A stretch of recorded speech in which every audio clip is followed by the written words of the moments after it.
Moskva yonadi. Ukraina so'nggi oylar davomida aynan shunday ogohlantirish berib kelmoqda. Putin bu tahdidlarni eshitdi, ammo uzoq vaqt ularga jiddiy ahamiyat bermaslikka harakat qildi. Biroq Zelenskiy ketma-ket ikki muhim bayonot bilan chiqqanidan keyin vaziyat o'zgardi. Bu yerda gap faqat Ukraina bosimi haqida emas, muammo shundaki, Kreml uchun eng katta xavf tashqi emas, balki ichki omilga aylanib qoldi.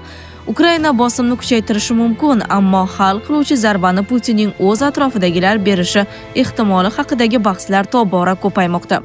10-iyul kuni Zelenskiy an'anaviy kechki murojaatida Rossiya rahbariyati uchun noqulay signal yubordi. U Rossiyada yoqilg'i inqirozi kuchayib borayotganini ta'kidlab, buni Moskvaning urushni to'xtatishdan bosh tortgani bilan bog'ladi. Keyin esa yanada muhimroq fikrni ilgari surdi. Uning so'zlariga ko'ra, tinchlik g'oyasi nafaqat Ukrainaning xalqaro hamkorlari orasida, balki Putin atrofidagi ayrim doiralarda ham qo'llab-quvvatlanmoqda. Bu insonlar Rossiyada voqealar qanday rivojlanayotganini ko'rib turgani va oxiri oqibat tinchlikdan boshqa yo'l yo'qligini tushunayotgani aytildi.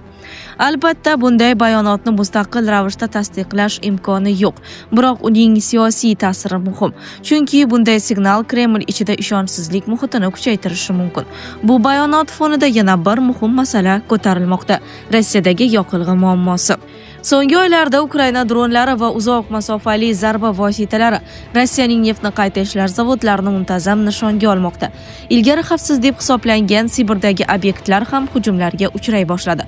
Xususan, OMSK neftni qayta ishlash zavodiga qarshi amalga oshirilgan uzoq masofali hujum katta rezonans uyg'otdi.